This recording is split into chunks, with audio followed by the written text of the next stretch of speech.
entonces con la clase. Ya, lo primero que voy a partir diciendo es que, en primer lugar, requiere esta materia que ustedes sepan algunas cosas que vimos a principio de año o que vimos hace varias clases atrás respecto, en primer lugar, del ADN y en segundo lugar de lo que es la célula eucarionte y la célula procarionte, o la célula bacteriana, que es lo mismo que célula procarionte, y la célula eucarionte. Entonces, quiero aquí que los que han venido a clases puedan ayudar también a los que se vienen incorporando por primera vez. No sé si alguno de ustedes o alguno o alguna me podría decir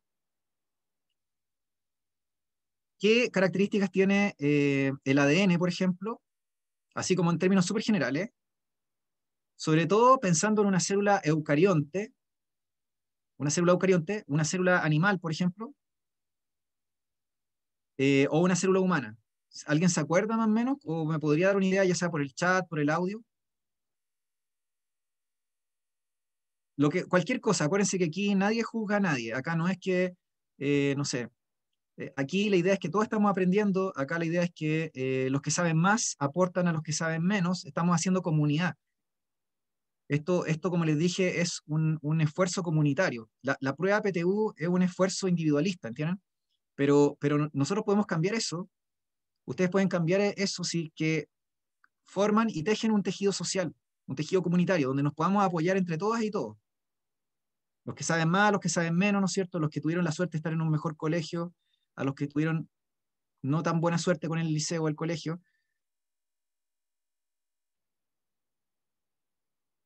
Ya, aquí estoy viendo aquí varias opiniones. Dice Aurora, está en el núcleo de la célula. Ya, muy bien, sí. Insisto, aquí todo sirve. Sea algo específico, sea algo general, y es correcto más encima lo que están diciendo. Catherine dice una tiene membrana y la otra tiene pared celular, si no me falla la memoria. Ya eso sí, la célula vegetal se diferencia de la célula animal en que la célula vegetal, que es una célula eucarionte, que tiene núcleo, como decía Aurora también, ¿no es cierto? Es una célula que tiene, además de la membrana celular o plasmática, tiene pared, una pared rígida. En cambio, la célula animal tiene solo membrana plasmática. Fernanda dice tiene cromosomas. Sí, las células, efectivamente, lo que dice Fernanda también es correcto. Recuerden que la bacteria o célula procarionte se llama así porque carece de núcleo y carece de organelo membranoso. Es una célula muy pequeña, prácticamente es 100 veces en promedio más pequeña que una célula eucarionte. La bacteria o célula procarionte se llama procarionte porque carece de carión, carece de núcleo. Carión en griego significa núcleo. La célula eucarionte tiene núcleo verdadero. Eu es un prefijo en griego que significa verdadero, como eureka, ¿ya? Entonces, eucarion, núcleo verdadero. Entonces, la célula eucarionte es mucho más grande, tiene organelos membranosos, tiene núcleo donde se almacena el ADN y los cromosomas, ¿no es cierto? Eh, y efectivamente, Catherine dice que tiene núcleo la célula eucarionte y la procarionte no tiene núcleo, no tiene membrana nuclear o carioteca con el ADN dentro de esa estructura.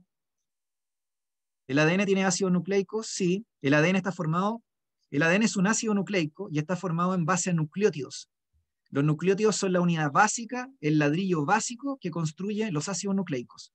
Y el ADN, o ácido desoxirribonucleico, está construido en base a nucleótidos de ADN. Nucleótidos de ADN. Así que, bien, ¿qué más? Catherine, una tiene organelos y la otra no. Sí, muy bien, la célula eucarionte, ya sea vegetal, animal, o protista, hongo protista, tiene, ¿no es cierto?, eh, organelos membranosos, tiene núcleo, pero la bacteria no tiene organelo membranoso. A lo más tiene ribosomas, por ejemplo, o complejos supramoleculares que podrían ser clasificados como organelos no membranosos, ¿ya? Matilde dice, están conformados por nucleótidos monofosfatados. Sí, los nucleótidos efectivamente tienen un grupo fosfato, una pentosa que se llama desoxirribosa en el caso del ADN y una base nitrogenada, que puede ser adenina, timina, citosina o guanina. La eucarionte tiene ADN de doble hebra, helicoidal y procarionte doble. Muy bien, Claudia, sí. Efectivamente, ahí está. Miren, todo lo que ustedes están hablando es correcto. El ADN de la bacteria es circular cerrado, de doble hebra, pero el ADN de la célula eucarionte, y como está mostrando este modelo de la imagen, es lineal, tiene principio y tiene fin,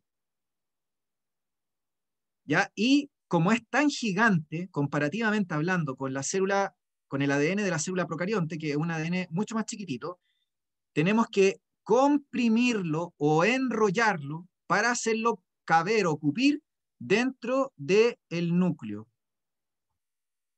La procarionte se reproduce por fisión binaria y la eucarionte por mitosis y meiosis. Muy bien, Claudia, sí. Fíjense que entre todos ustedes aquí han construido una respuesta que es correcta y que es coherente con lo que tengo que pasar ahora, que es que el ADN de la célula eucarionte, animal o vegetal, o por ejemplo, humana, es una hebra gigantesca. En el caso de la especie humana, son más de 3.200.000 millones de pares de nucleótidos. O sea, imagínense, casi la mitad de la población humana en pares de nucleótidos. Si yo lo extendiera, esta hebra, daría una longitud mayor a 3 metros, 3,5 metros como mínimo la hebra extendida.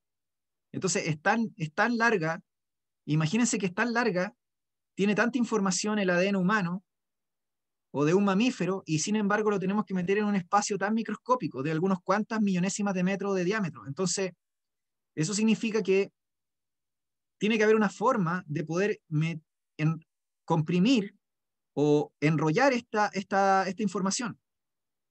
Porque como les dije, son del orden de los miles de millones de nucleótidos. Ni siquiera comparable con el de la bacteria o célula procarionte, que es del millón de pares de nucleótidos, que es mucho más chiquitito y que ni siquiera necesitamos comprimir esa información. Entonces, como bien decían acá, entre todos ustedes, el ADN eucarionte es lineal, es gigantesco, varios órdenes de magnitud más grande que el ADN de una bacteria, y necesitamos, ¿cierto?, enrollarlo, perdón, para poder comprimirlo en el interior del núcleo. Entonces, acá sale algo interesante, que es el concepto de histonas, que no sale mencionado aquí ya, pero las histonas, no sé si alguien la mencionó en el chat, no alcancé a ver, pero las histonas con H son unas proteínas de condensación que enrollan el ADN y que yo les expliqué en clases que no existían en las células procariontes, sino que solo se encontraban en las células eucariontes. Entonces, si ustedes se fijan acá, la unión entre las histonas o proteínas de condensación y el ADN forma una unidad básica que se llama el nucleosoma. La interacción entre la doble hebra del ADN eucarionte y las histonas, que son un conjunto de proteínas, forman lo que se conoce como el nucleosoma, que es una unidad de compactación de la información del ADN.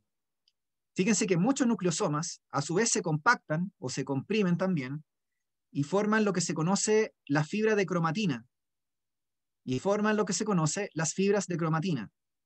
Entonces, lo que ustedes deberían ver normalmente en el núcleo de una célula eucarionte que se encuentra en reposo, vale decir que no está en división celular, es que yo debería observar la cromatina, debería observar estas fibras que tienen el ADN en un estado importante de compresión o de compactación.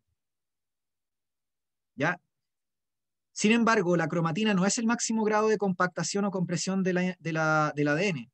Podemos aún más, si queremos, comprimirlo y compactarlo para finalmente formar lo que se conoce como el cromosoma. El cromosoma sería el máximo grado de compresión o compactación del ADN de la célula eucarionte. Entonces, si ustedes se fijan, esto que yo estoy relatando aquí no existe en la bacteria, no existe en la célula procarionte. Yo no debería observar ni histonas, ni nucleosomas, ni cromatina, ni menos estas estructuras llamadas cromosomas, porque no existen en las bacterias. Existen no existen en las células procariontes, existen solo en las células eucariontes. Ya, ¿dudas o consultas hasta el momento de lo que he estado diciendo? O al menos de esta imagen. Todo Porque claro, maestro. hay harta información que hemos estado haciendo. Gracias, Amaro. Ya, muy bien. Ya, entonces, fíjense que la gran pregunta que yo les podría hacer a ustedes es la siguiente. La pregunta que le podría hacer a ustedes es la siguiente. Si el ADN se encuentra enrollado en estas proteínas y luego lo comprimo en este formato de cromatina, que ya les dije que es lo que comúnmente uno debería ver en una célula que se encuentra en reposo o en reposo proliferativo, entonces mi pregunta es la siguiente. ¿Ustedes creen que se puede sacar información de esta estructura, de este complejo supramolecular? ¿Se podrá sacar información fácilmente de esta estructura si es que yo tengo el ADN enrollado en unas proteínas, en unas pelotas, ¿no es cierto? Y más encima como compactado? ¿Se podrá extraer la información fácilmente? ¿Qué creen ustedes? Para la que no lo sabe, yo estoy haciendo referencia aquí al dogma central de la biología, que lo voy a anotar aquí a continuación solo para la que no lo sabe, o el que no lo sabe. Se supone que el ADN contiene genes, y luego esos genes se supone que están formando el ADN que está en el núcleo, no pueden salir del núcleo. Es información que está contenido en secuencias de nucleótidos del ADN. Entonces lo que yo hago es hacer una copia pirata del gen original. Es como si yo tuviera una biblioteca y la biblioteca a nosotros no nos permite sacar los libros. La biblioteca nos permite fotocopiar los capítulos de algún libro o fotocopiar los textos que nosotros queremos leer y solamente ahí podemos sacar eso de la biblioteca. Pero la biblioteca no permite, que sería el núcleo, no permite que ustedes saquen los textos originales o los genes originales. Entonces tenemos que hacer copias piratas de los libros. Y esas copias piratas son las que finalmente se van a transformar o se van a leer o se van a traducir en proteínas. ¿Ya? Voy a ver el chat, a ver qué están diciendo acá. Dice, no, la mayoría dice no, ya fácilmente no creo, si está súper condensado no creo, es lo que le hace la ARN o no. Ya, sí, por eso le estaba contando a ustedes y le estaba haciendo esta pregunta, ¿ya? Ya, entonces, fíjense bien lo que está pasando. Ustedes mismas me acaban de decir que no se puede sacar información cuando yo tengo este formato de cromatina. Y es correcto. Si yo tengo este grado de compactación, no puedo leer la información, ni tampoco puedo sacar copias piratas o hacer una copia del gen que quiero, ¿no es cierto?, copiar para finalmente transformarlo en una proteína. Finalmente transformarlo en una proteína, ¿ya? Necesito tenerlo libre de histonas. Necesito tener libre de histonas el ADN. Tiene que estar el ADN libre de histonas para poder ser transcrito, para poder formar una copia pirata de esa información, y luego esa información pirateada, o ese libro pirata, ¿no es cierto?, que sale de la biblioteca del núcleo, pueda ser leído para ser traducido finalmente en una proteína. ¿Ya? Entonces, efectivamente, si en el estado de cromatina no puedo expresar la información genética a menos que yo la libere el ADN de las histonas por alguna enzima, cuando yo tengo el cromosoma, no existe ninguna posibilidad de poder hacerlo. O sea, peor aún, cuando yo tengo los cromosomas, no tengo ninguna posibilidad, absolutamente ninguna posibilidad de hacer expresión de la información genética y por ende de hacer síntesis de genes y finalmente traducirlo eso en proteínas y en rasgos o características observables. O sea que en el fondo lo que estoy diciendo es que para que haya expresión genética, que en el fondo es lo que estoy anotando aquí, que tiene que ver con el dogma central de la biología, o sea, cómo vamos desde el gen del ADN a la proteína, necesitamos tener el ADN libre de histonas. Y eso ocurre en una región del núcleo, que yo lo pasé con ustedes en clase, y que me imagino que algunos se acuerdan, una zona del núcleo que yo les dije que se veía más oscura al microscopio electrónico de barrido, y que es una zona donde la cromatina le pasa algo especial. O sea, se descondensa o ocurre desacetilación de histonas que se llaman. Las histonas se liberan del ADN. Esa región tiene un nombre, y es donde se sintetizan las copias piratas del gen o los ARNs, o el ARN mensajero, por ejemplo. Pero también se forma el ARN ribosomal. ¿Se acuerdan cómo se llama esa estructura o esa zona que uno ve cuando mira el núcleo de una célula eucarionte al microscopio electrónico? Y uno ve una zona más oscura donde se supone que la cromatina se encuentra sin histonas. Tiene un nombre y les dije que era el lugar donde se formaban los ribosomas. Muy bien, muy bien. Aquí lo notan en el chat. Fíjense que van respondiendo. Fernanda y Claudia. Se llama nucleolo, exactamente. El nucleolo es una zona que se observa en el núcleo, ¿no es cierto? En la cromatina, digamos, de una célula que se encuentra en reposo, por ejemplo. En reposo proliferativo, pero que está haciendo expresión genética. Expresión genética significa que estamos extrayendo información desde el ADN y lo estamos finalmente expresando como proteína o como un producto biológico. ¿Sí? ¿Se entiende más o menos la idea que estoy tratando de decir? Porque esto Sí, tiene una profe. implicancia biológica muy importante. ¿Ya? La implicancia biológica que estoy diciendo con esto es que mientras ustedes se ve más oscuro probablemente por la gran cantidad de enzimas y proteínas que están participando ahí en el proceso de transcripción, del proceso de formación o síntesis de los ARN mensajeros, ¿ya? Pero no sabría decir por qué otra causa en específico, habría que investigar. Pero lo que me interesa por ahora que entiendan es que cuando yo tengo un cromosoma visible al microscopio, cuando yo veo un cromosoma visible al microscopio, significa que no puede haber expresión genética. Cuando yo veo un cromosoma visible al microscopio, ya sea que lo vea en mitosis o en meiosis, que vamos a verlo en clase, que son los procesos de división celular de las células eucariontes, cuando yo vea esta estructura, no puede haber expresión de la información genética. Para que haya expresión de la información genética, necesito nucleolo, como lo dicen aquí las compañeras en el chat. Necesito tener nucleolo, no se olviden. Para que haya expresión, perdón, para que haya expresión de la información genética, necesito tener un núcleo, obviamente, y tiene que haber nucleolo, o sea, una zona donde la cromatina se encuentra libre de histonas y donde hay enzimas que están haciendo copia de el gen para formar un ARN mensajero. Voy a ver el chat, ¿ya? Ya, perfecto. Entonces, raya para la suma, sobre todo para los que les cuesta más. En las bacterias no existe ni las histonas, ni la cromatina, ni el cromosoma. Al menos como el concepto que estoy mostrando aquí en la imagen, ¿de acuerdo? Porque esto sería propio solo de las células eucariontes, ¿ya? Segundo, cuando usted tiene una célula eucarionte, por ejemplo, una célula animal o vegetal, y la mira al microscopio, se va a encontrar con que lo que normalmente debería haber en una célula en reposo, o sea que no está haciendo división celular, es que debería haber cromatina. Y hay una zona donde la cromatina se encuentra descondensada o libre de histonas que se llama nucleolo. Y ese es el sitio donde está ocurriendo la expresión genética. Vale decir, se están formando ARN mensajeros, que son un tipo de ácido nucleico, que puede salir del núcleo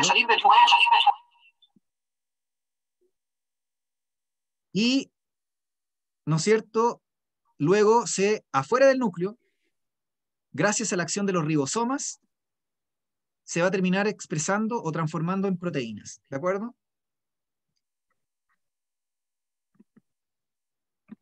Ya.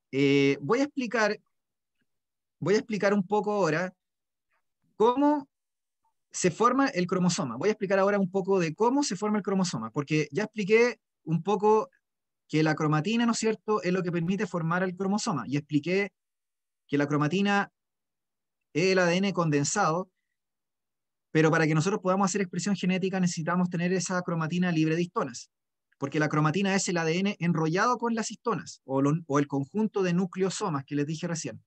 Entonces, lo que yo necesito explicar ahora un poco es cómo surge el cromosoma, ¿de acuerdo? ¿De dónde sale el cromosoma? ¿Y cuándo lo vamos a ver? Entonces, quisiera como que repasaran un poco y en el chat, si es posible, ustedes me dijeran, o en el audio también, si se acuerdan cuáles eran los procesos de división celular que hacían las bacterias o células procariontes y cuáles eran las que hacían las células eh, eucariontes. ¿Cómo se llamaban los procesos de división, de reproducción? ¿Se acuerdan cómo se llamaban? O si la pueden anotar en el chat o decirme en el audio. Ya, muy bien. Catherine dice fisión binaria, para que lo noten las personas que no han venido a clase. La fisión binaria es solo exclusiva de las bacterias o células procariontes. En cambio, la mitosis, bipartición también se le llama muy bien. En cambio, las eucariontes hacen mitosis o meiosis. Muy bien, Carlos y Fernando, ¿sí? Hacen mitosis o meiosis. La eucarionte hace mitosis o meiosis muy bien y la procarionte o bacteria hace fisión binaria. Entonces, la fisión binaria es un proceso de reproducción asexual en donde una bacteria se divide en dos, una célula madre, una bacteria madre se divide en dos bacterias hijas y la molécula de ADN se duplica, igual que la membrana y las estructuras de la bacteria. En el caso de la célula eucarionte, sea animal o vegetal o hongo o protista, los procesos son reproducción asexual, que sería específicamente para la mitosis, que vamos a tratar de ver hoy día. La mitosis sería la reproducción asexual que hace la célula eucarionte, y la meiosis sería la formación de células sexuales o gametos, que es lo mismo, en los organismos eucariontes, sobre todo en los eucariontes pluricelulares, o sea, aquellos que están formados por muchas células como los animales o las plantas o los hongos o protistas pluricelulares. Ya, entonces, como le estaba contando anteriormente, ¿por qué estoy diciendo esto de la mitosis o meiosis? Porque, como les decía recién, los cromosomas, cuando ustedes los ven, significa que la célula está haciendo división. Significa que la célula está haciendo división celular, ya sea por reproducción asexual o formación de gametos para participar en la reproducción sexual, porque la meiosis forma parte de la reproducción sexual, ¿ya? Entonces, esto que estoy diciendo en el fondo es para que entiendan que cuando yo tengo una célula en mitosis o en meiosis, no puede haber expresión de la información genética. Y el objetivo del cromosoma es solo permitir la repartición equitativa del material genético o la repartición del material genético entre las células hijas que se están generando por división celular. El objetivo del cromosoma o la existencia del cromosoma desde el punto de vista evolutivo es una solución para repartir de manera equitativa el material genético de manera eficiente entre las células hijas que se están generando a partir de una célula madre o a partir de una célula que está haciendo división celular, ya sea por mitosis o por meiosis. Entonces, no todas las células, ¿no es cierto? No todas las células de nuestro cuerpo, por ejemplo, en el caso de un pluricelular, no todas las células de nuestro cuerpo pueden hacer mitosis. De hecho, hay una pequeña fracción de las células de nuestro cuerpo que hace mitosis o división celular asexual, ¿no es cierto? Y en los gametos, o sea, en las gónadas, perdón, o glándulas sexuales, tenemos un grupo particular de células que se llaman células sexuales, que pueden hacer, además de mitosis, pueden hacer meiosis, que lo voy a explicar en otra clase, ¿ya? Pero en el fondo lo que quiero decir es que la mayor parte de las células del cuerpo de un pluricelular, o de un animal, o de un mamífero, se encuentran en reposo proliferativo permanente, lo que significa que ustedes no van a ver cromosomas. Por lo tanto, en una neurona yo no voy a ver cromosomas. En una célula cardíaca no voy a ver cromosomas. En una célula musculoesquelética del bíceps, del brazo, no voy a ver cromosomas. En una célula hepática comúnmente no voy a ver cromosomas. En una célula pancreática no voy a ver cromosomas. Entonces, ¿qué estoy diciendo? Estoy diciendo que en la mayoría de los tejidos y órganos de nuestro cuerpo, no debería haber cromosomas, porque la mayor parte de nuestras células se encuentran en reposo proliferativo permanente, lo que significa que salieron del ciclo celular o del ciclo de reproducción. Entonces, donde yo voy a ver cromosomas, van a ser las células que solo van a hacer división, o que van a hacer división, como les comentaba. Y esas células que van a hacer división, fundamentalmente van a ser las células de los tejidos o de los órganos que requieren regeneración, que requieren experimentar crecimiento. Entonces, fíjense bien, en un eucarionte unicelular, por ejemplo, un protozoo acuático, la mitosis tiene como objetivo que a partir de una célula original se generan dos clones idénticos entre sí por reproducción asexual. Pero en un animal, en un pluricelular eucarionte, el objetivo de la mitosis está dirigido a multiplicar las células, o sea, permitir el crecimiento por tamaño, pero además la regeneración de células que se van muriendo con el paso del tiempo, o que se van destruyendo, o que se van dañando.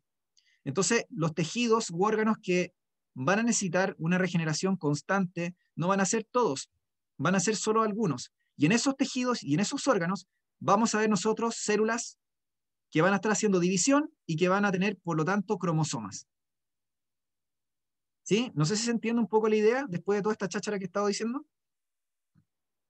No sé, quisiera que en el chat aquí participaran o en el audio y me dijeran qué tejidos ustedes piensan o órganos que deberían estar siempre produciendo células.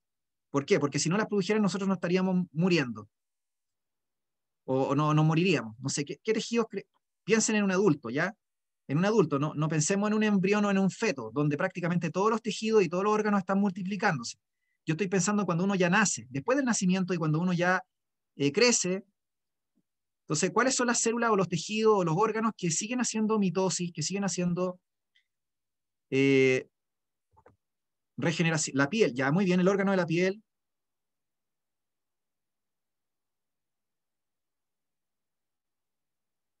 Ya, acá hay varias preguntas que me están haciendo. Me preguntan si podría haber en los músculos de un deportista mitosis. En abril, los órganos, en un deportista lo que ocurre es hipertrofia. Hipertrofia significa crecimiento del tamaño de las células o de la fibra muscular por aumento de la síntesis de proteína. O sea que la célula aumenta de tamaño y aumenta de masa, pero no porque hay división. Tania me dice algo, sí, sí. Fernanda dice hígado, tegumentario. Carlos, Abril, los demás dicen piel, cabello y uñas. Ya, muy bien, sí. De hecho, lo que ustedes me están diciendo en el fondo es los epitelios, los tejidos epiteliales, o sea, las células que recubren, por ejemplo, la piel es un órgano, ¿de acuerdo? Pero dentro de la piel hay distintos tipos de tejidos y el tejido epitelial, o sea, un tipo de tejido de recubrimiento tanto interno como externo, tiene la capacidad de regenerarse o de hacer, ¿no es cierto?, mitosis. También está, ¿no es cierto?, el tejido propio de la sangre, el tejido de la sangre, o sea, la sangre, las células sanguíneas, todo el tiempo se tienen que estar regenerando, porque los glóbulos rojos, por ejemplo, tienen una vida media que no supera los 3 meses. 120 días en promedio, las plaquetas duran 9 a 10 días en promedio. Hay algunos glóbulos blancos que duran 9 horas, los neutrófilos tienen 8 horas o 9 horas de vida media. Hay algunos linfocitos que viven décadas, pero hay otras células que tienen vida media muy corta, o sea, que tienen que estarse regenerando constantemente.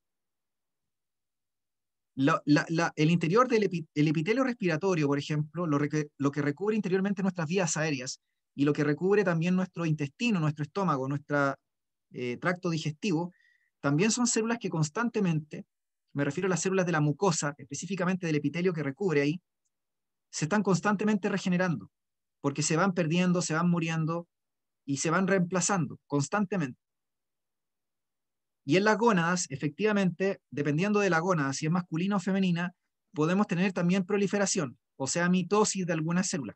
Por ejemplo, los espermatozoides, específicamente, no los espermatozoides, los espermatogonios, que son las células que dan origen a los espermios o los espermatozoides.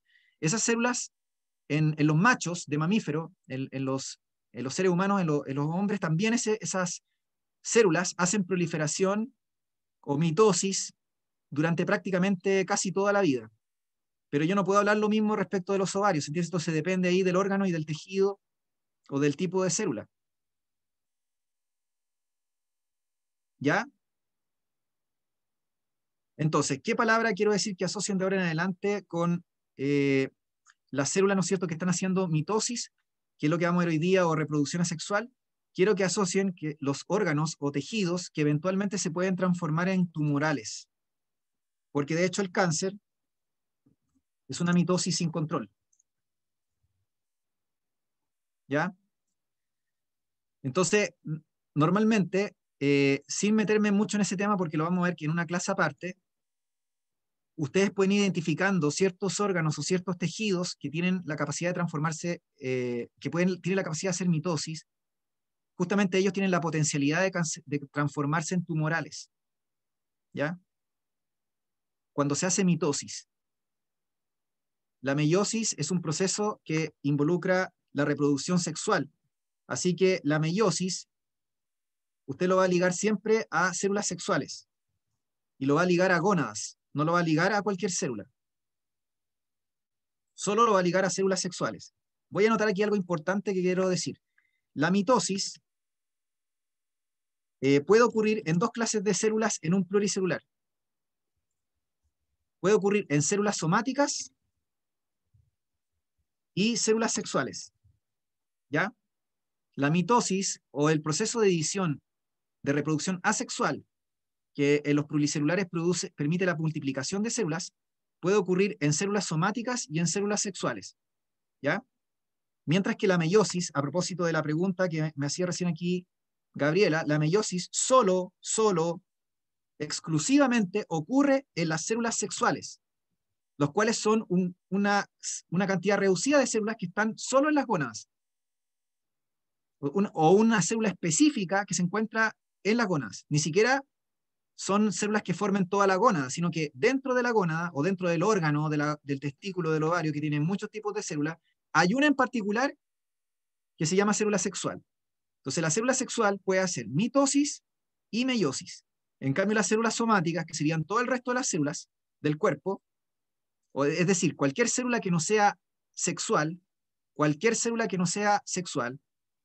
en un pluricelular, en un animal, eh, son células somáticas. Y estas células podrían eventualmente hacer mitosis.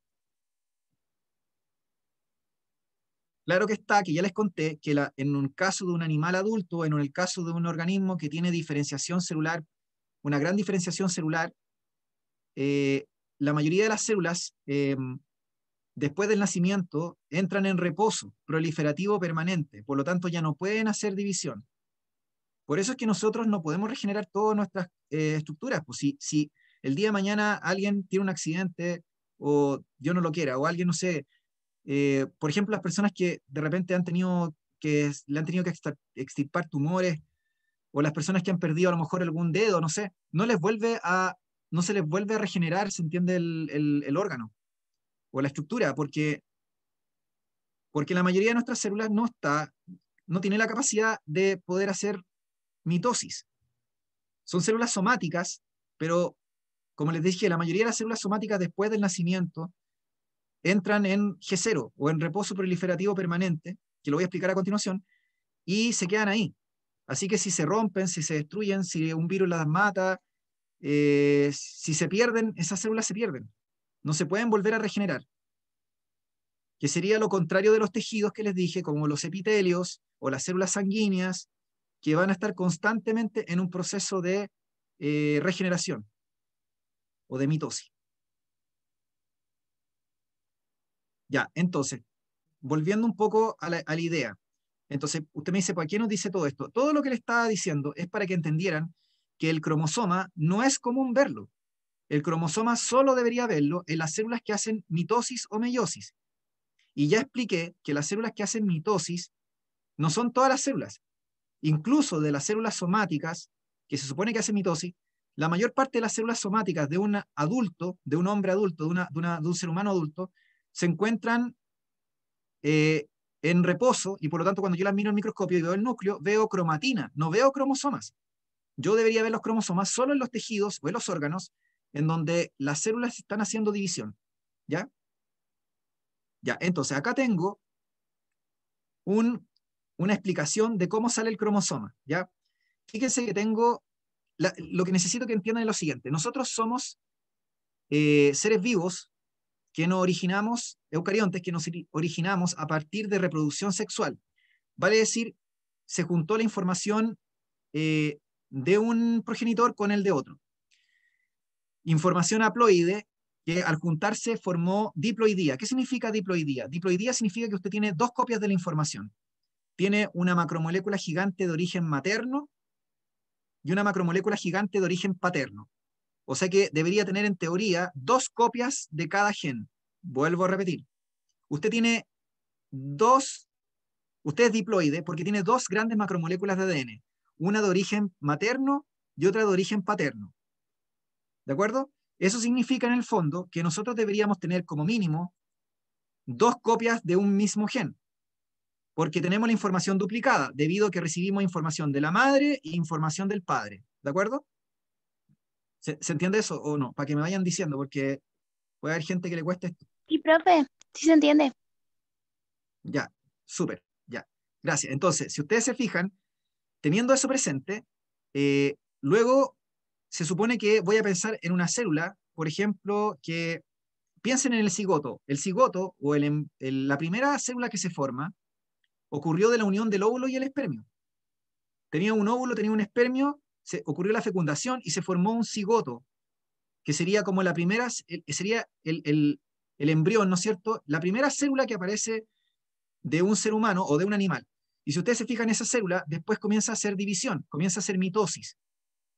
Comienza a hacer división, comienza a dividirse en dos células, después en 4, después en 8, después en 16, después en 32, después en 64, y cada vez empieza a aumentar la cantidad de células. Obviamente se implanta en el útero de la madre y comienza a crecer, y después de un tiempo ya son millones de células, y todo ese proceso involucró división celular o mitosis.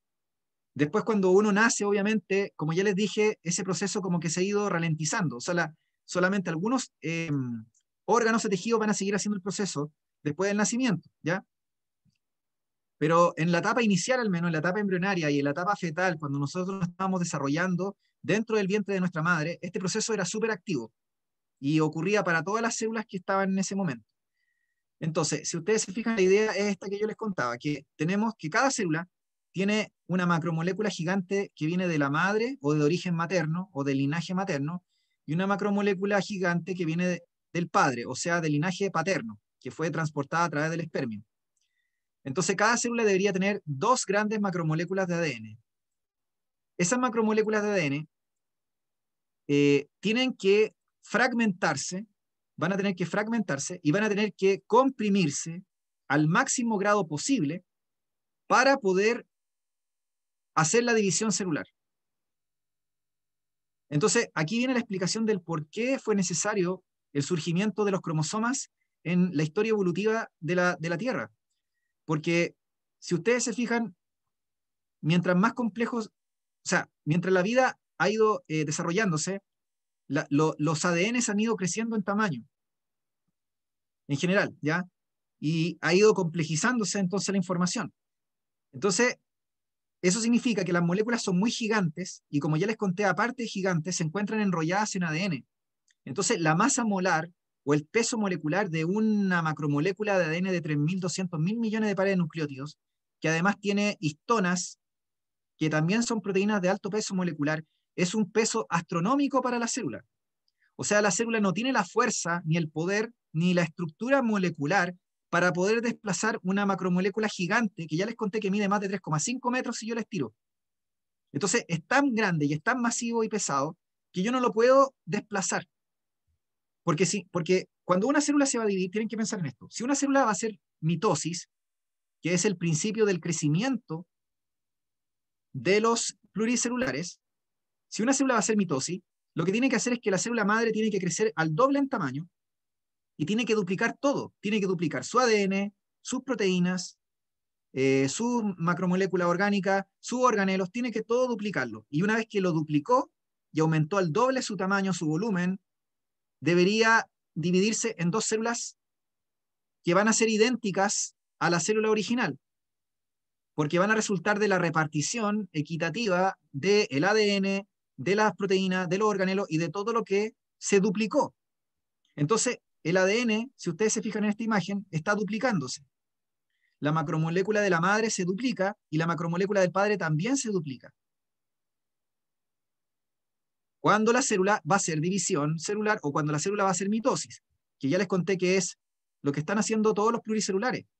Desde el momento de la fecundación, ¿no es cierto?, comienzan a hacer mitosis porque experimentan crecimiento y multiplicación celular. Entonces, lo que ocurre es que como la célula se va a dividir, tenemos que duplicar el ADN. Vamos a duplicar el ADN de tal manera que van a haber dos grandes macromoléculas gigantes maternas y dos grandes macromoléculas gigantes paternas. O sea, somos diploides, pero en el proceso inmediatamente anterior a la división celular tenemos cuatro grandes macromoléculas de ADN, dos maternas y dos paternas. Y usted me dice, ¿por qué? Porque ya les dije que la célula tiene que duplicar todo. Tiene que duplicar todo y tiene que distribuirlo entre las dos células hijas. O sea, tiene que entregar a una célula hija una molécula de la madre y una molécula del padre.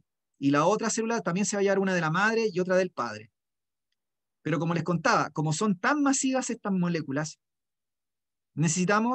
tuvo que idearse un sistema para poder hacer más eficiente la repartición de la información. Y la solución fue fragmentar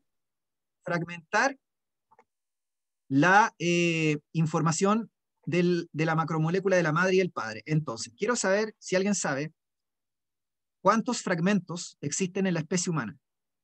En la especie humana usted tiene, insisto, una macromolécula gigante de la madre, gigantesca, enorme para el caso de la célula, y una macromolécula gigante del padre. Quiero saber si alguien sabe en cuántos trozos se va a fragmentar estas macromoléculas gigantes, obviamente después de duplicarse, en cuántos trozos se van a fragmentar, y por ende, cuántos cromosomas vamos a tener.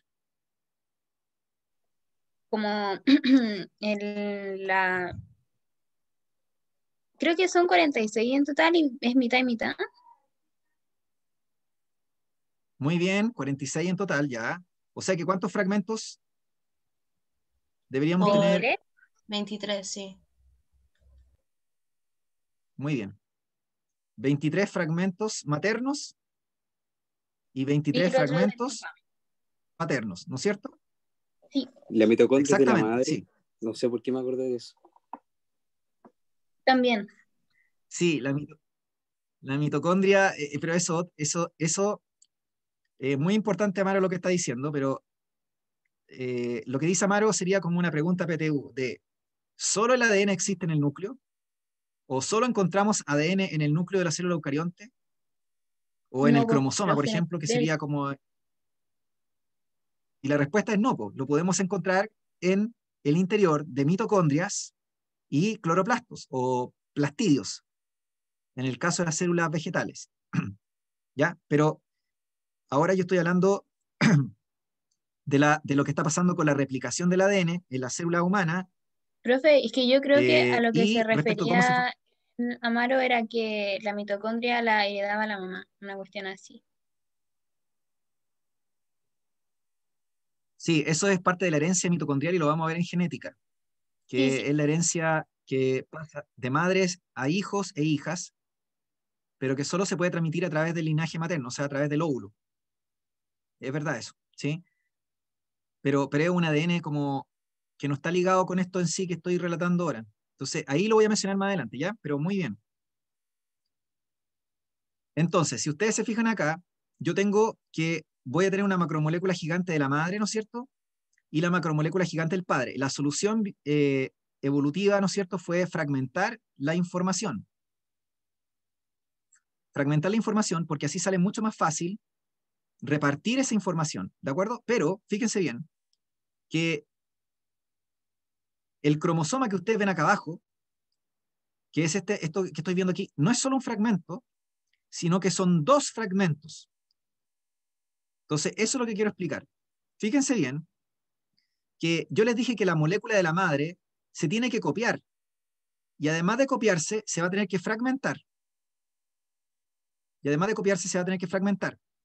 Y lo mismo pasaba con la molécula del padre. Les dije que va a tener que duplicarse también, y obviamente también va a tener que fragmentarse, ¿ya?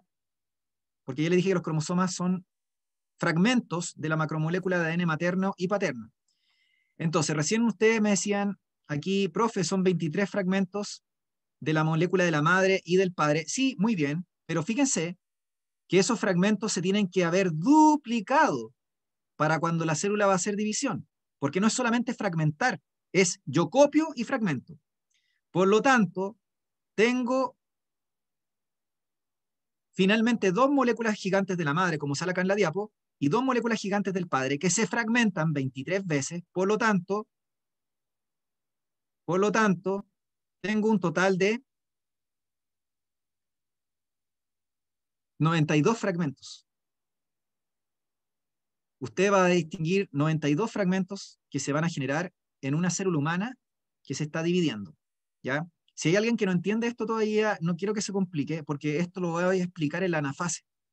Tengo que explicar esto de los 92 fragmentos, ¿ya? Pero por ahora, quiero que entiendan que tengo una molécula de la madre y tengo una del padre, y se replican, como lo estoy mostrando aquí en esta diapositiva, esta imagen, se duplican y se fragmentan en trozos.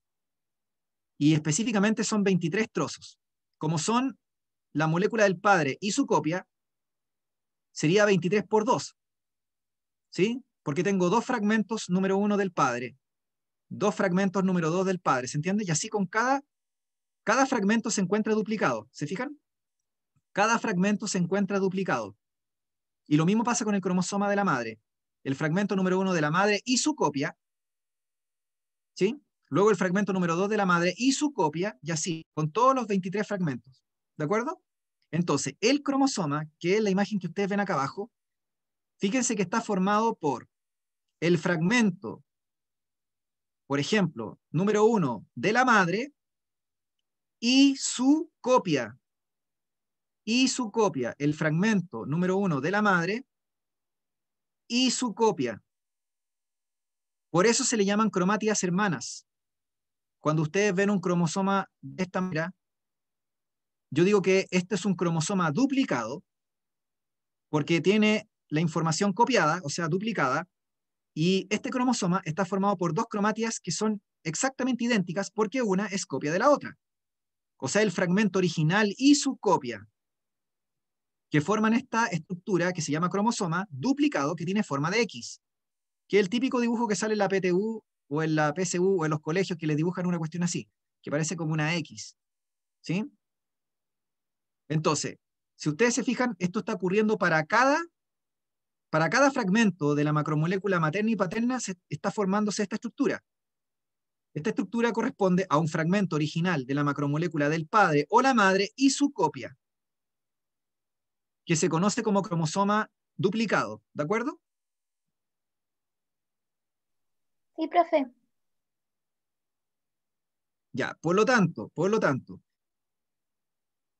si este, por ejemplo, fuera el fragmento número 1 de la macromolécula de la madre que se copió y que luego se hipercomprimió y las cromátidas se unieron a través de una estructura que se llama el centrómero, una región de angostamiento que se llama centrómero, lo mismo pasó con el fragmento número 1 de la macromolécula del padre, cuya molécula original dio origen a una copia, que se unieron a través del centrómero o de la zona del centrómero, y ahora yo tengo el par 1. El par 1 correspondería entonces, el par 1, ¿no es cierto?, correspondería al cromosoma de origen materno y paterno, pero que contiene la información duplicada después de toda esta historia que les conté. Se supone que la célula que va a hacer división, en este caso por la mitosis que vamos a hablar hoy día, debería tener 23 pares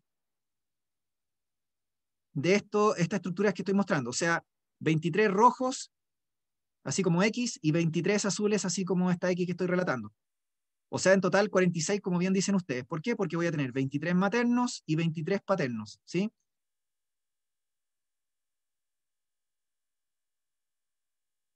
Ya, acá las que les cuesta más o el que le cueste más, se entendió que el cromosoma es un fragmento. Este cromosoma duplicado es un fragmento de la macromolécula original de la madre y del padre que da una copia o hace una copia El proceso por el cual se hace una copia se llama replicación semiconservativa, pero no tiene sentido que les hable de eso. Ya, solamente quiero que entiendan que se fragmenta, o sea, la información se duplica y se fragmenta, y luego cada fragmento se une entre sí y forma esta estructura que se conoce como cromosoma, que ya les conté que solo lo vamos a observar en las células de los tejidos y los órganos que están haciendo división. ¿Sí? Sí se entiende, Efectivamente, como profe. bien dicen acá en el chat, ¿cómo? ¿Se Que sí se entiende o no se entiende. entiende? Sí se entiende. Ya, gracias. Ya, gracias, Ludimi. Sí, esto sería el par homólogo, ¿ya? El par homólogo, efectivamente, son los cromosomas que corresponden al mismo fragmento. Al mismo fragmento, al mismo fragmento, claro.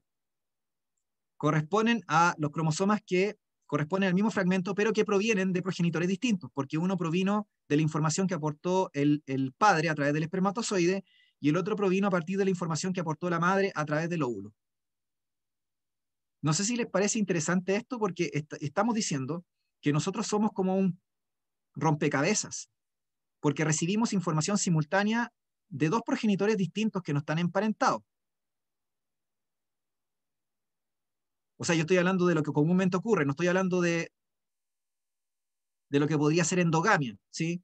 Así como entre parientes y entre primos y toda la cuestión. Yo estoy hablando aquí, se supone que la gente que tiene hijos es gente que no está emparentada, no pertenece a la misma familia. Entonces tienen una diversidad genética diferente, tienen distintos tipos de variantes de un mismo gen. El momento UDI, ustedes dicen, la endogamia ocurrió en distintos contextos, en muchos lugares y culturas y ¿cómo se llama? En las familias reales, ¿o no? Ahí hay Históricamente. harto De hecho, sí, pues de hecho con la todavía hay hemofilia y endogamia, todas esas cosas. las familias reales, ¿no es cierto? Exactamente, los pedigrí de las familias reales, ustedes todos están emparentados, todos eran primos al final. Por eso que había una alta tasa de enfermedades, no sé, metabólicas o de hemofilia o cosas por el estilo, ¿ya? Efectivamente. Entonces, si ustedes se fijan, lo que nosotros somos es una especie de rompecabezas donde se integra la información de un linaje que portaba la madre, ¿no es cierto?, en sus gametos, y la información del linaje paterno que portaba el padre en sus gametos. Y esta información coincide en nosotros y se expresa simultáneamente, como si fuéramos un rompecabezas, pero que calza a la perfección. O sea, que funciona, me refiero, que es plenamente funcional. Entonces, como les dije, esta historia del cromosoma simplemente es para explicarles que en biología, ¿no es cierto?, la célula se las arregló para poder hacer el proceso más eficiente en la repartición de la información entre las células hijas que se van a producir, fragmentando la información y hipercomprimiéndola para poder desplazarla por una grúa. Esa grúa yo la pasé en clases, para los que estuvieron en clases conmigo, en la clase de organelo, les hablé del centriolo y les hablé de los microtúbulos que formaban el uso mitótico. Entonces, el motor molecular, la grúa que engancha estas estructuras y que sí se puede el peso, porque, insisto, les dije que el día del níspero íbamos a mover una macromolécula tan gigantesca, pero si yo la fragmento y la hipercomprimo, sí me la puedo. Sí la célula se puede ese peso, esa masa molar. Y eso lo hace el centriolo, que es un centro organizador de microtúbulos, en el fondo. ¿Sí? Es- ¿Se fijan que Profe, tienen que ir integrando lo que hemos visto en clase? Sí, díganme. le Escucho. cuento algo súper loco que aprendí la otra vez, que probablemente ya sabe, pero yo me siento orgullosa de haberlo aprendido. Sí, cuénteme. Dígame. Que, porque estábamos hablando del momento UDI y de que se desarrollan enfermedades raras como la hemofilia, po. Y la ¿Mm? cosa es que ¿Mm? las mujeres, no hay mujeres con hemofilia porque se mueren a los 11 12 años. Porque como les llega la menstruación se terminan desangrando y probablemente si hay una mujer que sale hemofílica se va a abortar. O sea, o sea, el cuerpo va a hacer que aborte. Loquísimo. Muy Nada, po, bien. continúe. Lo que usted me está diciendo, lo que usted me dice es muy cierto, porque usted me está diciendo que ahí se da lo que se conoce como el gen letal. O sea que hay ciertas anomalías que cuando se encuentran en más de una copia, inducen la muerte irremediable de la persona que padece o que porta esos genes. Entonces, cuando usted tiene, como usted bien relata, una mujer hemofílica, no podría sobrevivir en la menstruación, entonces no tiene sentido ni siquiera que nazca. Así que, como bien usted dice, se aborta antes del nacimiento. Normalmente no pasa el tercer mes del embarazo, porque se genera una combinación letal, o sea, hay una incompatibilidad, o sea, se activa una señal biológica citotóxica cuando existen dos copias de ese gen defectuoso, pero solo en las mujeres. Así que es Claro, cierto lo pues que usted si, dice. si es Así que la felicito. hombre, nace nice. Claro, no le escuché mucho de lo último.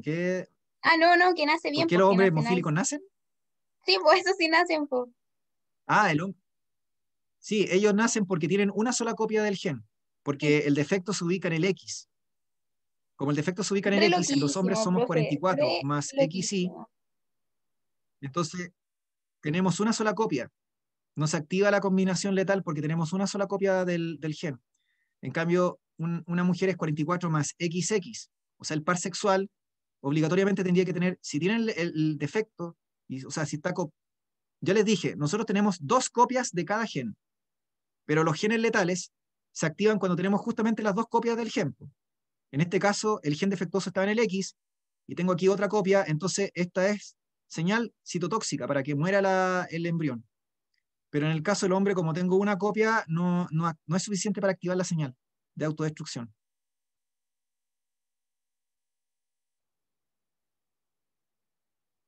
Ya, entonces voy a cambiar, chicos, voy a borrar aquí porque necesito seguir avanzando, ¿ya? Tienen que irme preguntando cualquier duda o consulta que tengan.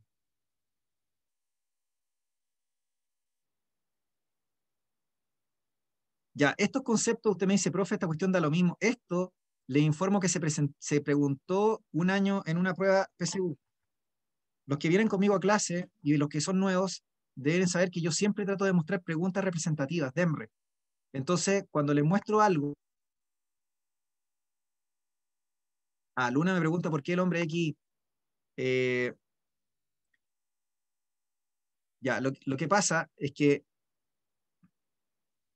lo que pasa es que el cromosoma Y como concepto no es un cromosoma muy moderno. Evolutivamente hablando, apareció con el auge del reino fundamental, de los pluricelulares, y específicamente estamos hablando del reino animal, que es una clasificación taxonómica para seres vivos. Entonces yo no lo encuentro en todos los tipos de seres vivos, ni siquiera en todos los pluricelulares. Es más bien propio de animales y sobre todo de vertebrados, fundamentalmente, principalmente mamíferos, ¿ya?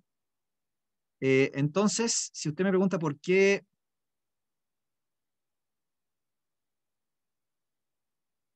cómo se llama, el I, existe el hombre y no las mujeres? Es porque, por lo que yo le contaba, eh, son, eh, se desarrollaron ciertos genes en particular que aparecieron en ese cromosoma y de acuerdo a la teoría de la evolución se fueron traspasando de especie en especie. Eh, Sobre todo en los pluricelulares como los mamíferos o los animales que tienen dimorfismo sexual muy exacerbado, porque si usted busca los invertebrados, por ejemplo, o animales inferiores, entre comillas, en términos evolutivos, usted se da cuenta que prácticamente diferencias por sexo no existen. Uno habla de progenitores macho y hembra, pero no hay una diferencia entre el macho y la hembra. Eso comienza a desarrollarse tardíamente a nivel de la evolución. Entonces, esto tiene que ver, como le decía, con la herencia de seres vivos ancestrales a nosotros, que resultaron, que desarrollaron genes, que se desarrollaron por distintos procesos de selección natural. Es que no quiero meterme en evolución, eso lo voy a ver después, y que finalmente resultaron adaptativos o beneficiosos para la especie, ¿ya? Entonces, la idea es que finalmente ahora, hoy día, en los mamíferos, como les dije, eh, a ver, le voy a mostrar esta imagen, igual sirve para todo, ya la pregunta que hizo acá la compañera, tenemos esto, que se llama el cariotipo, ¿ya? Y que es el perfil cromosómico propio y característico de cada especie. Entonces, lo que usted tiene que saber para efectos PTU al menos es que existen dos categorías de cromosomas. Que esto en parte responde a su pregunta, porque la respuesta a su pregunta es como filosófica, existencial, metafísica. Podríamos estar hablando todo un día de eso, ¿ya? Porque involucra muchas cosas, pero así como en términos más concretos, lo que usted tiene que saber es que existen dos grupos de cromosomas, los sexuales y los somáticos. Los sexuales, en el caso de los mamíferos, vertebrados superiores y el ser humano, son aquellos cromosomas que contienen información relacionada con la reproducción y con las hormonas sexuales o con los aparatos reproductivos, pero que también pueden contener información ligada a funciones más estructurales. O sea, no tiene por qué ser solo sexual, pero digámoslo así, contienen mayoritariamente o contienen una proporción importante de información sexual, ¿ya? En cambio, los somáticos y autosómicos son información más bien de carácter estructural o general, ¿ya?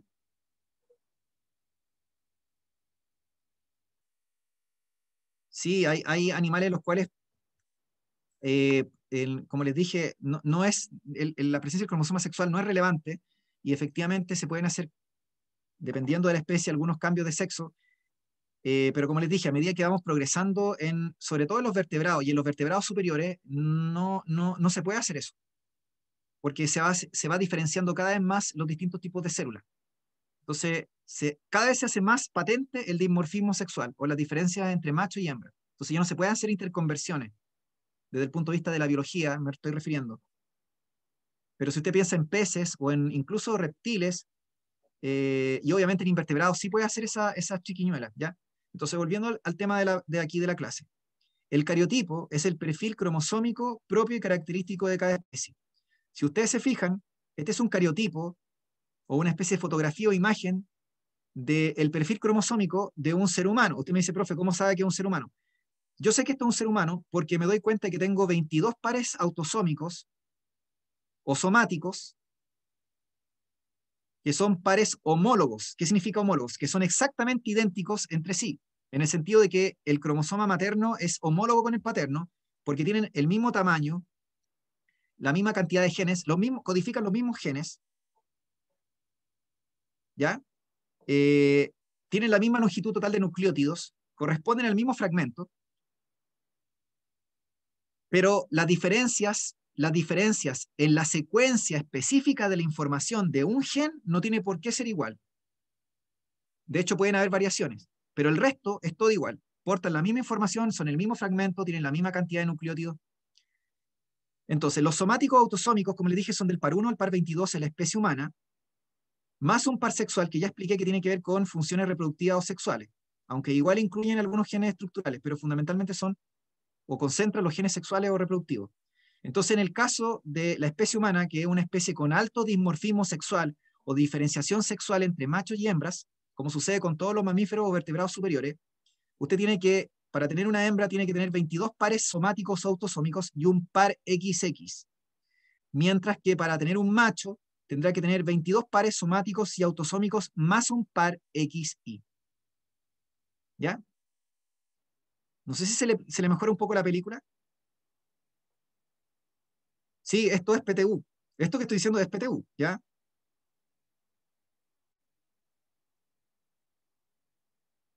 Sí, las enfermedades genéticas las vamos a ver genética, sí o sí.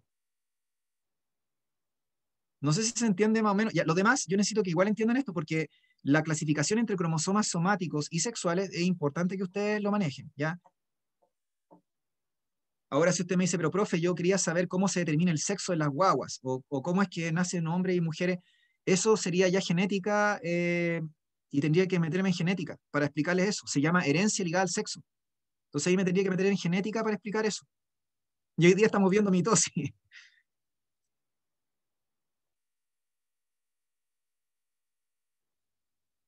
Ya, a ver, así como súper rápida, si ustedes se fijan, súper rápido, ya solamente lo voy a decir por cultura general y después los detalles los vemos en la clase genética.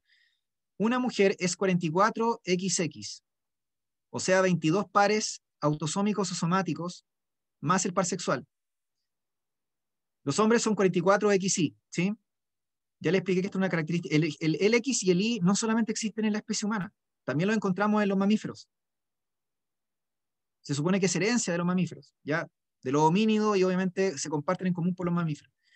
Entonces, si usted se fija, cuando la madre produce un óvulo, por un proceso que vamos a ver más adelante que se llama meiosis, va a producir un óvulo que tiene la mitad de la información de cada célula de ella, y si ustedes se fijan, ella solamente puede dar un solo tipo de gameto o célula sexual.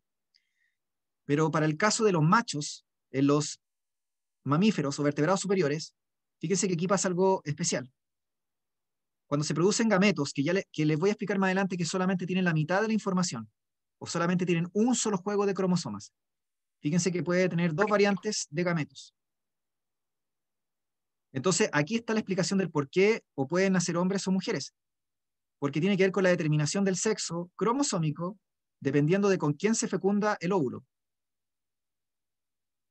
Eso lo vamos a ver más adelante, ya, pero por ahora estoy explicando, más o menos para que entiendan cómo se va integrando esto, porque al final, este famoso cariotipo que ven aquí es el resultado de la fecundación entre un óvulo y un espermatozoide, donde el espermatozoide aporta la mitad de los cromosomas, o sea, todos los cromosomas paternos, del par 1 al par 22, somático y autosómico, y el Y, si se trata de un niño, si se fecunda un hombre desde el punto de vista biológico, ¿ya? En cambio, si yo hablo de la madre, o sea, del óvulo que aportó la madre aporta los 22 cromosomas maternos de cada par homólogo, del 1 al 22, más el X. El X lo aporta la madre, ¿se entiende? Porque la madre solo puede aportar X. ¿Sí?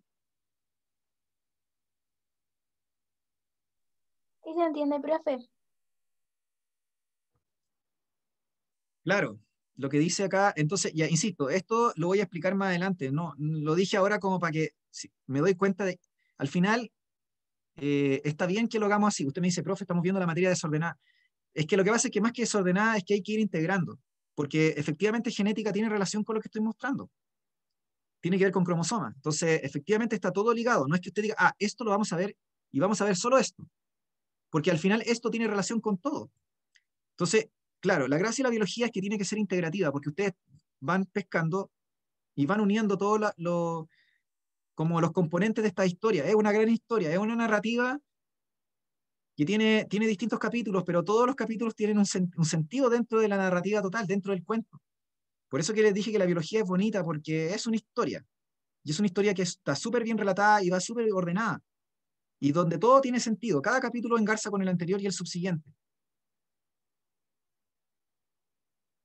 Lo que pasa es que no estoy haciendo la clase como lo haría normalmente en un universitario, porque si fuera en el universitario común, yo sigo un programa. Entonces les paso solo lo que me dicen. Y no puedo hablar otra cosa. Y tengo un tiempo limitado. Entonces hablamos esto, ya sea el CPH, el Pedro, lo que ustedes quieran, el profe se centra en lo que salen las diapos y punto, ¿se entiende? Y las preguntas de que tengan los estudiantes anexa o otras relaciones con otros temas como que no se tocan porque sería dispersar la clase. Pero yo no tengo esa presión. En el fondo ustedes son los que me preguntan y yo voy armando la clase.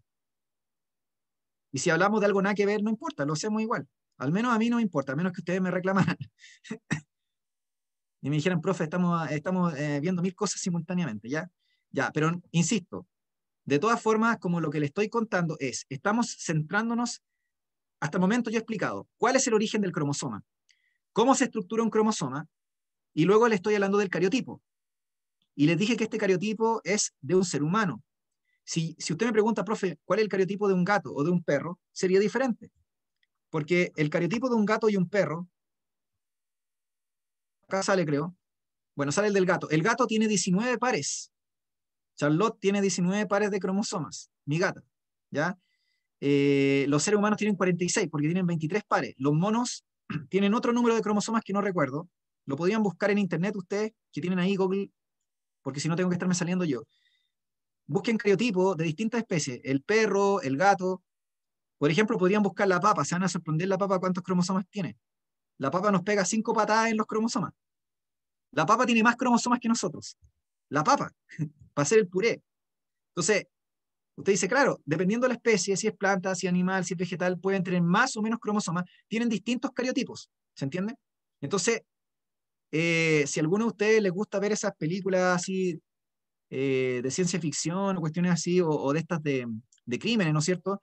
Uno a partir de la muestra de saliva puede sacar un cariotipo, porque en la saliva hay células epiteliales que se desprenden de la mucosa de la boca. Entonces podemos sacar un ADN y podemos sacar un cariotipo también. Identificar marcadores de especie e identificar también marcadores de persona a través de una muestra de saliva o de un hisopado, ¿no es Profe, cierto?, bucal. referente a eso, claro, también no tenía incidencia en la inteligencia de la especie la cantidad de cromosomas, ¿no es cierto? Porque creo que habían otros animales también que tenían, no sé, tenían muchísimos, casi igual que la papa, pero también eran inferiores Sí, pues como muy, especie en el sentido de inteligencia. No me refiero en un sentido especista, que hoy en de día hecho lo que usted dice, obviamente Amaro, hay que tener cuidado con lo que uno habla. Solo para no, decir, está bien, está bien. la papa tiene Yo entiendo 39.000 genes. Escaleta. la papa tiene ¿Viste? 39.000 genes, muy bien, y el ser humano creo que tiene 28.000, no recuerdo, o tiene veintitantos mil, no sé cuál es el número. Gracias, Rocío, por el dato. Y ustedes Entonces, lo estudiando que para la dice Amaro, PTU y una papa ya está... No. Bueno, pero la célula vegetal obviamente son mucho más avanzados que nosotros como animales, pero en teoría es como más, el mecanismo es mucho más ya, complicado. lo importante al final, y lo que decía aquí Rocío también Amaro, es que la cantidad del ADN no necesariamente, cantidad de cromosomas, no necesariamente va ligado con la complejidad del animal, ¿entienden? Porque de hecho hay especies que tienen repetida la información. Hay especies que tienen repetida la información. O sea que la información está como duplicada, pero no porque tenga una utilidad en general, sino porque por algún proceso que ocurrió, alguna falla genética. Entonces, lo que yo creo que entiendan es que a mayor cantidad de cromosomas, usted no me puede decir más inteligente el animal o más grande. Así como que el elefante debería tener más cromosomas que un ser humano porque es más gigante, no sé, algo así. En biología no aplica esto, ¿entienden? No aplica ni para cantidad de genes, ni tampoco para cantidad de cromosomas. ¿Sí? Para que les quede bien claro, porque esa podría ser una pregunta PTU tramposa, donde les preguntaran si hay alguna relación directamente proporcional o no entre cantidad de ADN o cantidad de cromosomas y tamaño del animal o de la especie o complejidad evolutiva o estructural del animal, ¿sí? Para que les quede bien claro, ¿de acuerdo?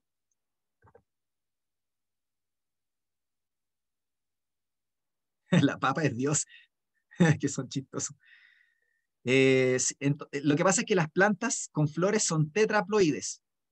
O sea que a diferencia de que nosotros somos 2N, muchas plantas con flores y algunas especies son 4N, tienen tetraduplicado el genoma. O sea que no tienen dos pares de cromosomas, sino que tienen cuatro pares por cuatro pares, quiero decir, cuatro cromosomas por cada unidad. No es en un par 1, un par 2, un par 3, sino que tienen 4 1, 4 2, 4 3.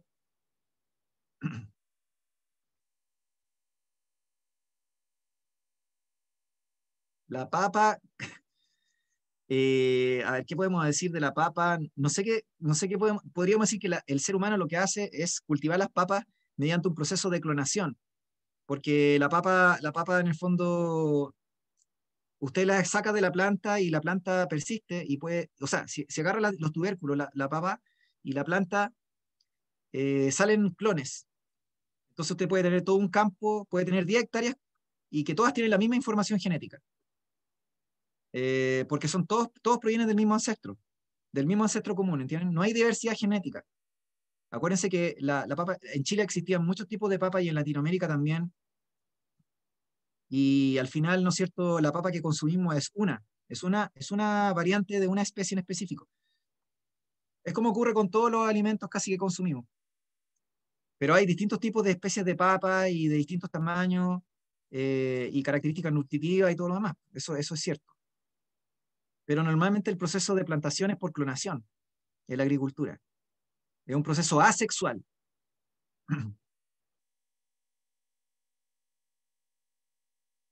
Sí, los burros tienen 31 pares, si no me equivoco, o sea, 62 cromosomas en total, no 46 como nosotros. Ya, entonces, volvamos al tema de lo que estamos viendo al principio. habíamos dicho, ¿no es cierto?, que esto de aquí corresponde a una estructura de un cromosoma. Usted me dice, profe, esto da lo mismo. Es que le acabo de decir que esto se preguntó en una PTU, en una PCU, creo, si no una PTU. Dejen mostrarles acá una... A ver. Dejen mostrarles como una ejemplo de pregunta. Ya, aquí sí.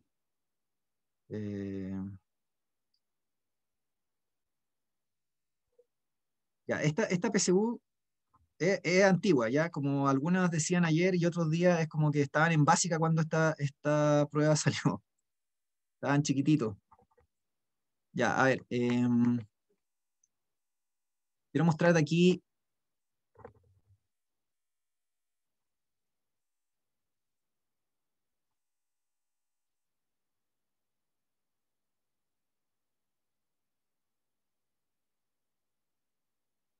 Ya, ya, no, esta no era la pregunta. Ya, no era la que quería buscarle, ya, pero en el fondo lo que les quiero decir es que conocer la anatomía del cromosoma sí tiene su importancia en DEMRE, o para el DEMRE sí tiene importancia. Entonces, la imagen que le estaba mostrando recién no era como que da lo mismo. Por ejemplo, esto es un cromosoma duplicado. Si ustedes se fijan, aquí tengo una zona de angostamiento. Esa zona de angostamiento se llama centrómero. Todo esto que ustedes ven acá arriba, que es como un bastón, que tiene una parte superior y una inferior, se llama cromátida. Cromátida. Ya les dije que un cromosoma con forma de X tiene dos cromátidas, porque son hermanas, ya que uno es el fragmento, uno es el original y el otro es la copia, por así decirlo. Entonces, en esta pregunta, aquí me están hablando de genética, así que si alguien no lo sabe, no se complique. Ya les dije que la gracia de este curso, de las clases que yo hago, es aprender. Y el ser humano aprende por ensayo y error. O sea que aprende metiendo la pata, aprende equivocándose.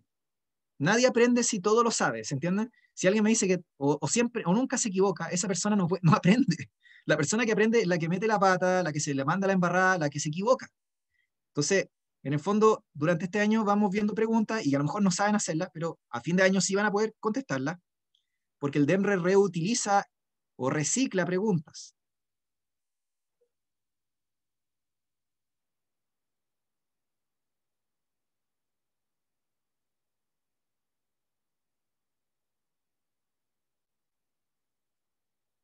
No, no se preocupen, si no la van a, no se van a complicar en el momento de la prueba, porque la idea de que lo que vamos viendo es que van ustedes aprendiendo, ¿no es cierto?, cómo contestar. Y les voy mostrando preguntas que yo selecciono, que considero relevantes y que en el fondo los desafían a pensar, po.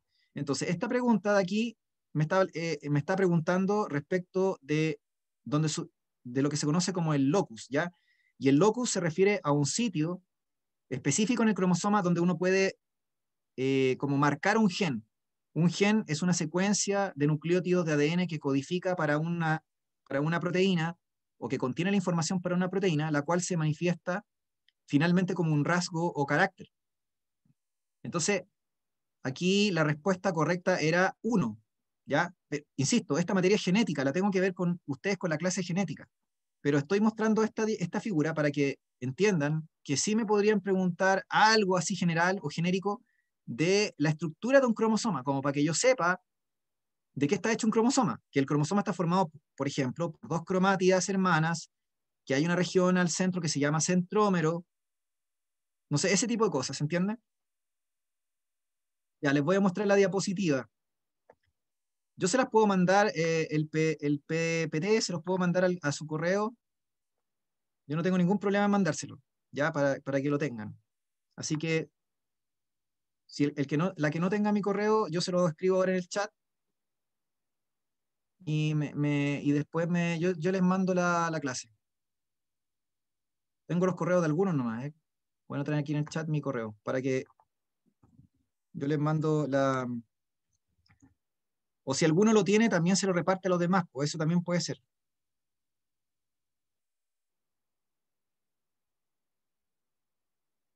¿Ya? Ya, entonces, para ir cerrando esto, si ustedes se fijan, tengo aquí varias como nombres. Tengo las cromátidas hermanas, tengo el brazo corto, el brazo largo. Esto en sí constituye una cromátida. El cinetocoro son un conjunto de proteínas que están a la altura del centrómero y que enganchan el cromosoma a el uso mitótico o el uso meiótico, que ya expliqué que eran redes de microtúbulos del citoesqueleto que sirven como los cables de la grúa que enganchan y desplazan a los cromosomas. Estas bandas que ustedes ven aquí corresponde a lo que salía en la pregunta DEMRE, en la pregunta PSU, porque ya les dije que era del año 2014, era antigua. Lo que serían las bandas sería el equivalente de lo que sería el locus génico. Locus significa lugar a todo esto. Entonces sería como el sitio donde uno puede marcar o identificar un gen, una secuencia de nucleótidos de ADN. Eso. Lo puedo mandar por el WhatsApp también, es verdad. Lo puedo mandar por el WhatsApp. Quizás sería mejor por el WhatsApp grupal. Y ahí lo terminan de repartir ustedes. Ya, para ir avanzando entonces, si ustedes se fijan, al final los cromosomas que nosotros veríamos en una célula que va a entrar en división se estarían ordenando por cromosomas homólogos. O sea que, como les dije, los cromosomas se ubican en pares, en parejas. Los cromosomas homólogos se suponen que tienen la misma forma, el mismo tamaño, llevan los mismos genes, codifican para los mismos rasgos o características, pero la diferencia está en que provienen de distintos progenitores o de distintos linajes, uno del paterno y otro del materno, y la secuencia en específico de la información en los genes no tiene por qué ser 100% idéntica. Puede tener diferencias. De hecho, las diferencias podrían ser incluso de un solo nucleótido, pero esa diferencia en un solo nucleótido se puede traducir como una variante de un gen y que se puede expresar de una forma distinta. Por eso es que hay tantos distintos tipos de pelo, colores de ojos, o de rasgos, por ejemplo, propios de las personas, porque tienen que ver con que hay variaciones que se van produciendo en un mismo gen. Entonces, el gen en la información es como el software. Y la analogía que yo uso normalmente en esto es cuando ustedes piensan en sistemas operativos. Por ejemplo, en los celulares tienen sistemas Android, por ejemplo, por decirle cualquier cosa, o un Windows. Entonces, yo tengo una información, que sería el software. Y resulta que cuando hay actualizaciones, la actualización, usted me dice, ¿qué es lo que es la actualización del Android? ¿O qué es lo que es la actualización del Windows? Es una actualización, o sea que es un pequeño cambio, a lo mejor un parche que se agrega para solucionar algún error o lo que usted quiera, pero al final es el mismo Windows, es el mismo sistema operativo, solo que es una actualización. Entonces, lo mismo pasa con los genes. Los genes tienen actualizaciones que van apareciendo en las poblaciones. Entonces usted me dice, profe, ¿es el mismo gen? Sí, es el mismo gen, es la misma información. Codifica para los mismos rasgos o características, pero son variantes. Pueden dar pequeñas variaciones. Entonces, los homólogos tienen en común que codifican para los mismos genes, para los mismos rasgos y características, ¿no es cierto? Tienen los mismos genes y todo lo demás, pero no necesariamente llevan la misma actualización del gen. ¿Se entiende? Tienen el mismo gen o el mismo sistema operativo, pero no necesariamente la misma actualización.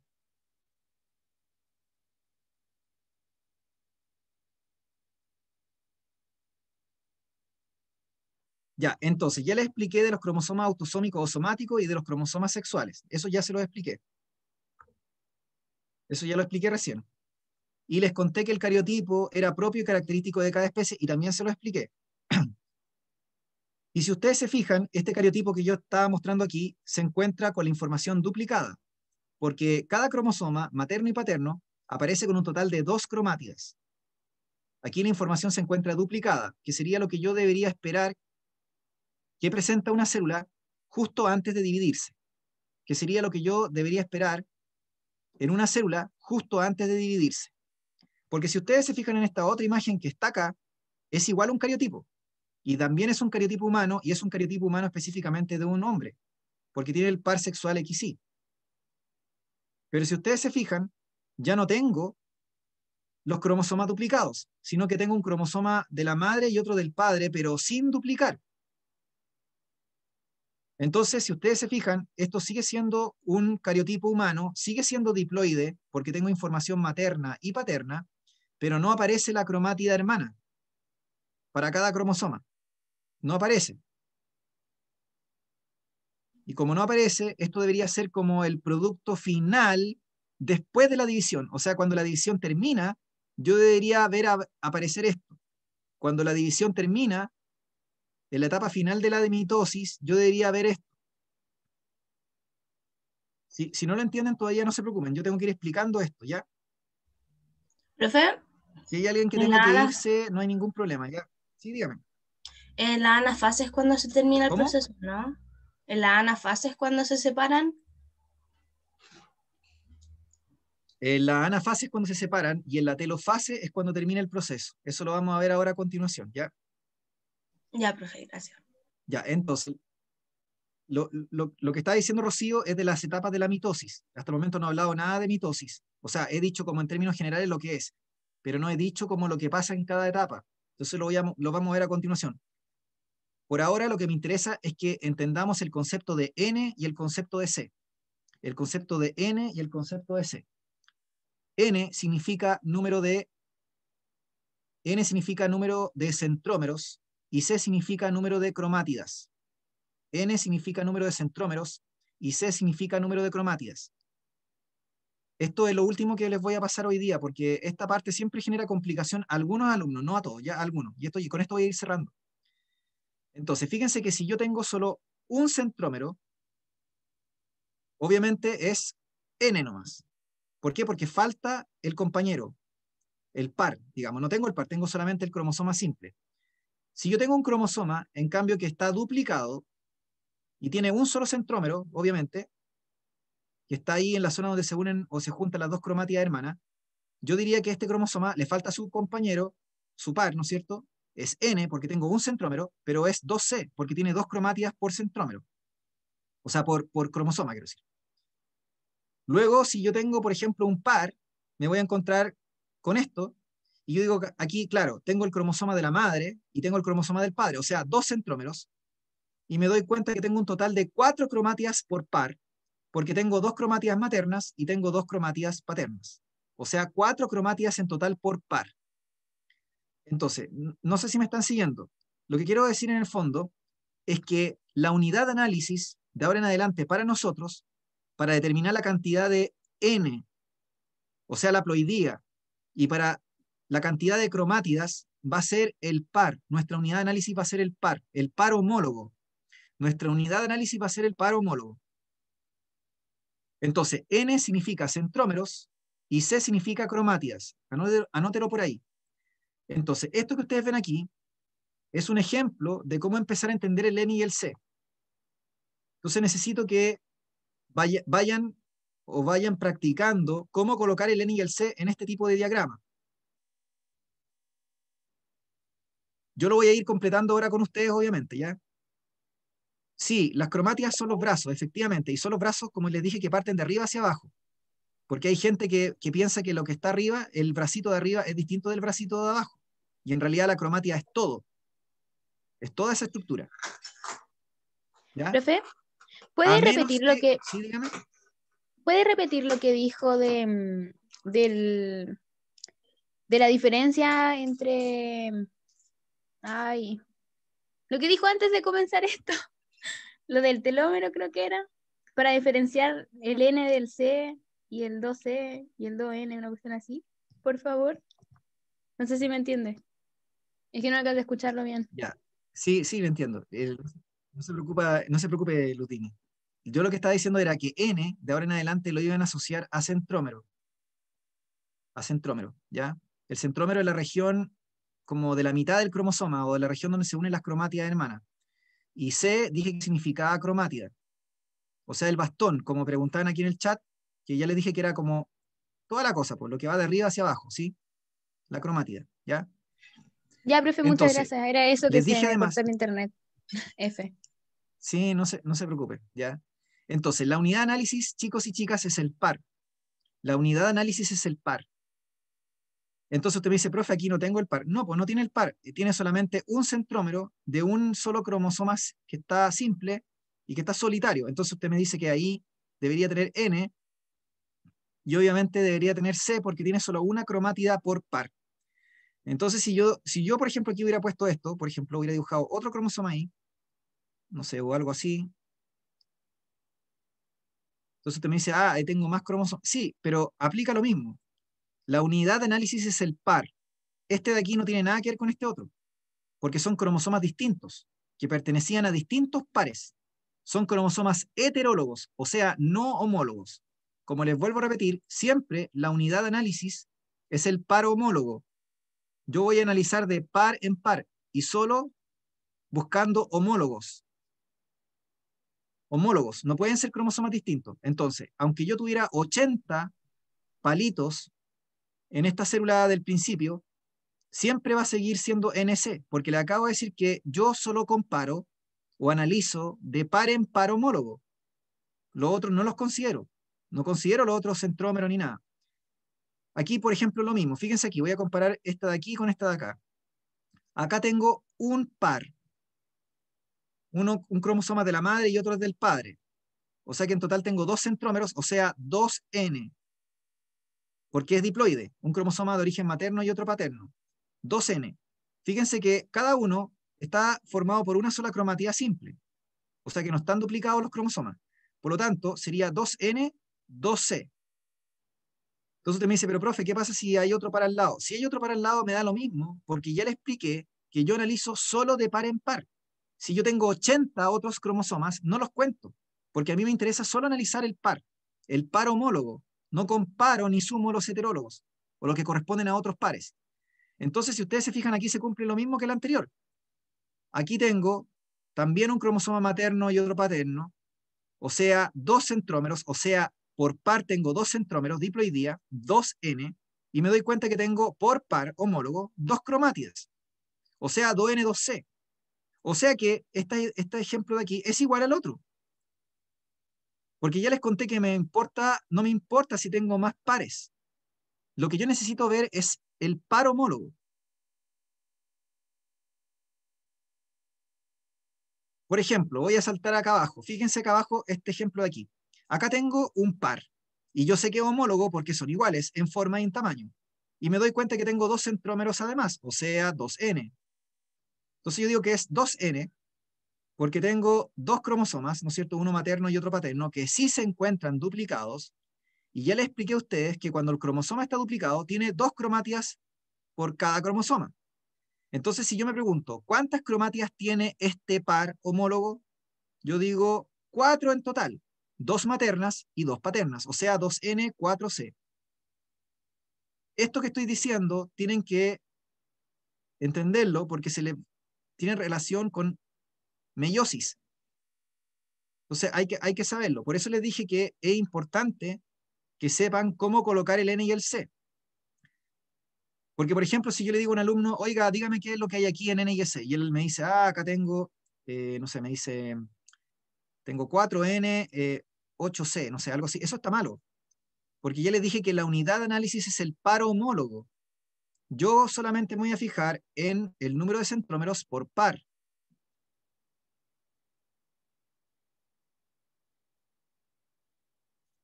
Por lo tanto, aquí, en este ejemplo de acá, fíjense que tengo, por par homólogo, tengo diploidía, o sea, 2N, o sea, 2 centrómeros, y tengo un total de 4 cromátidas, o sea, 1, 2, 3, 4. Y aquí pasa exactamente lo mismo. 1, 2, 3, 4. No sé si se entiende, chicos y chicas, o hay alguien que tenga alguna duda o consulta respecto de eso, porque ya tenemos que ir cerrando la clase. Sí se entiende, profe, todo clarito.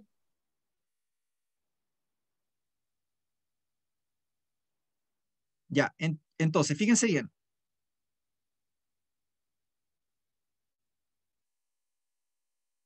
Ya, fíjense bien, entonces, voy a cerrar aquí con este ejemplo, estos dos de aquí, ¿ya?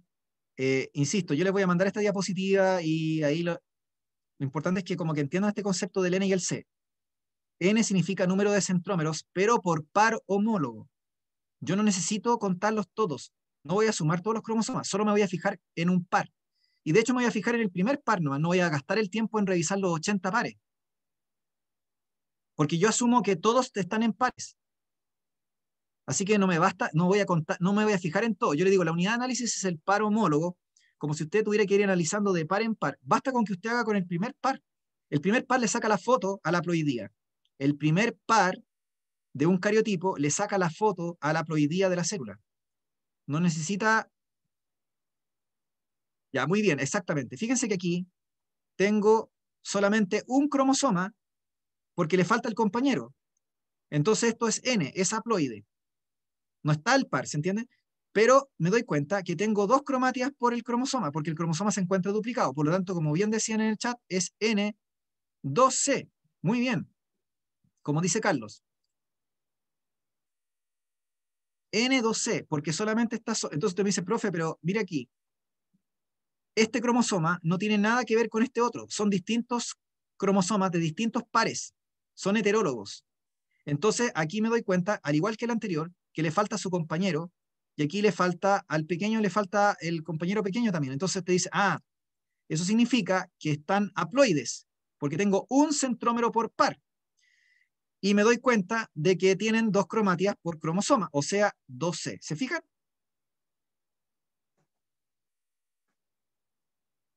Si quieren les sacar un pantallazo a esto porque voy a borrar y voy a, les quería mostrar un cariotipo, en el fondo para que expliquemos esto y con esto cerramos, ¿ya?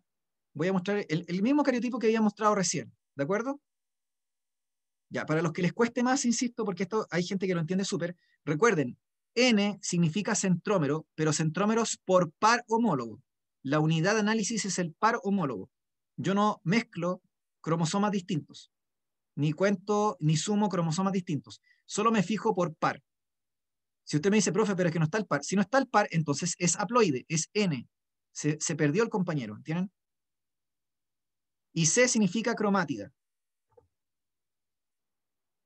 Ya, voy a borrar, chicos, necesito pasar aquí. Necesito pasar a la anterior. Quiero mostrarles aquí este cariotipo. Ya.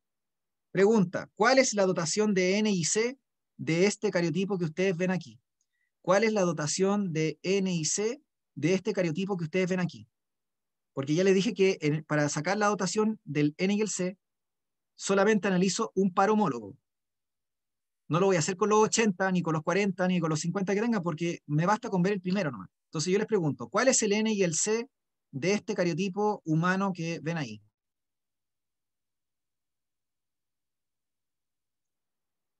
Carlos, dependería si hay alguna falla genética, alguna poliploidía o alguna euploidía que podría dar a lo mejor algún animal que tuviera un 3N, pero en los seres humanos cuando eso se produce se genera aborto.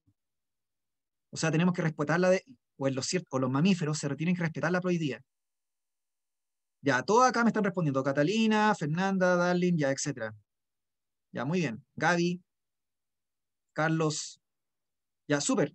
Efectivamente, como aquí la mayoría está contestando, efectivamente, yo analizo el primer par y me doy cuenta que es 2N, porque tengo dos centrómeros, o sea, un cromosoma materno y paterno, 4C, porque tengo un total de 4 cromátidas por par homólogo. Muy bien.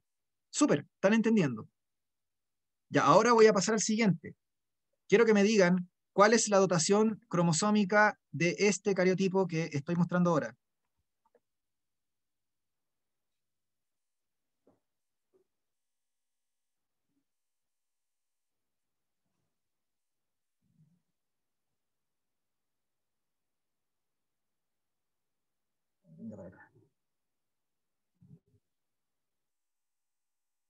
¿Cuál sería la dotación?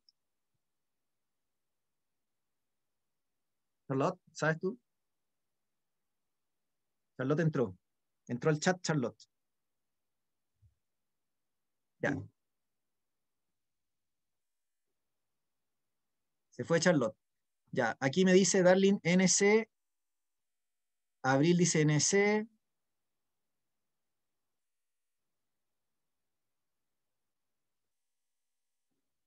Ya, fíjense bien. Esto es un cariotipo humano, pero fíjense que no está duplicado.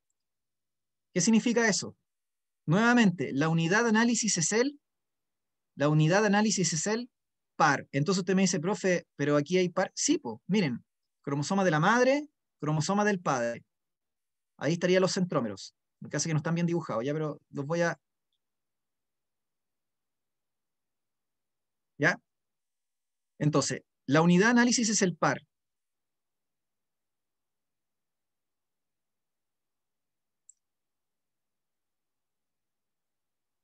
Los centrómeros es la región de angostamiento de la cromátida. Efectivamente, cuando tengo un cromosoma duplicado, ¿no es cierto?, el centrómero es 1, pero si los cromosomas están como cromátida simple, tienen un centrómero igual. Muy bien, Amaro. A ver los demás, que no alcanzo a ver el chat.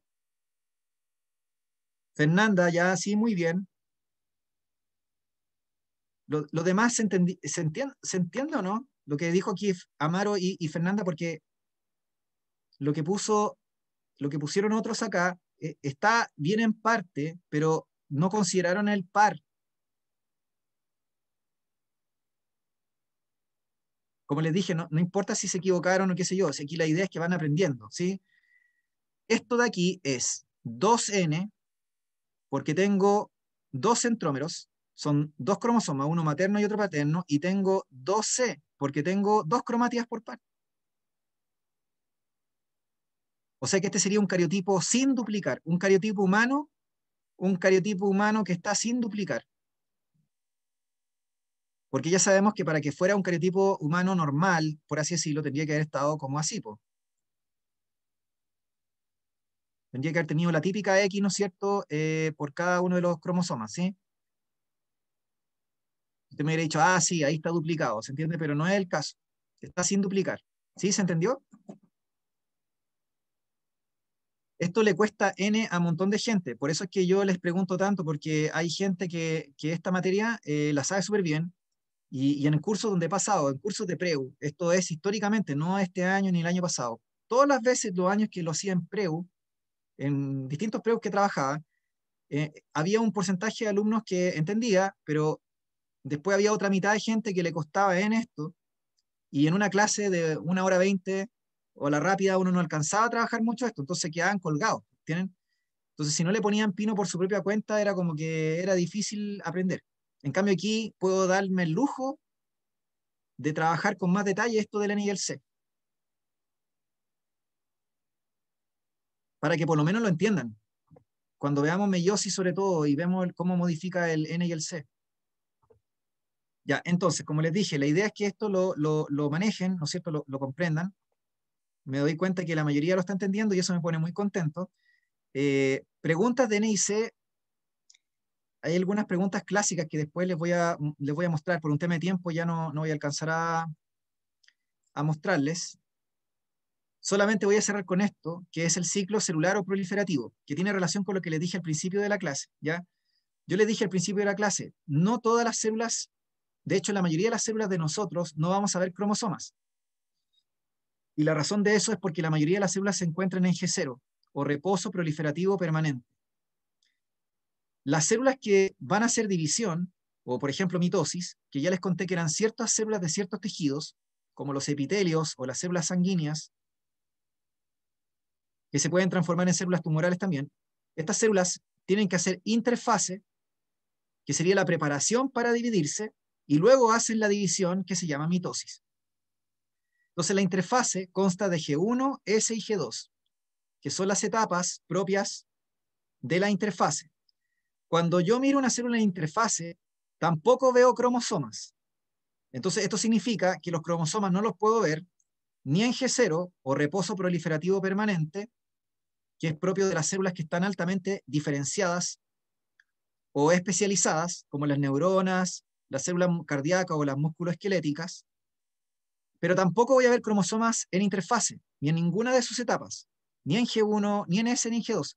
O sea que solo voy a ver los cromosomas, como les dije al principio de la clase, en las etapas de la mitosis o en las etapas de la meiosis, pero no en interfase, ni en G1, ni en S, ni en G2, ni en G0.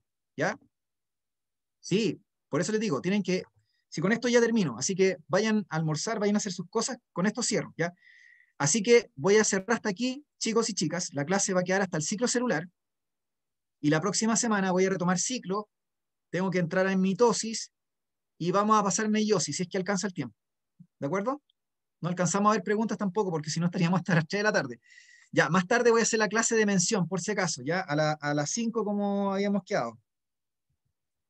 Así que no sé si tienen alguna duda o consulta, si no lo dejamos hasta aquí. No, profe, Tengo quedó que todo darle súper comida a la claro. Charlota, además. Todo bien, profe. Todo clarito, profe. Ya, súper. Ya, me parece.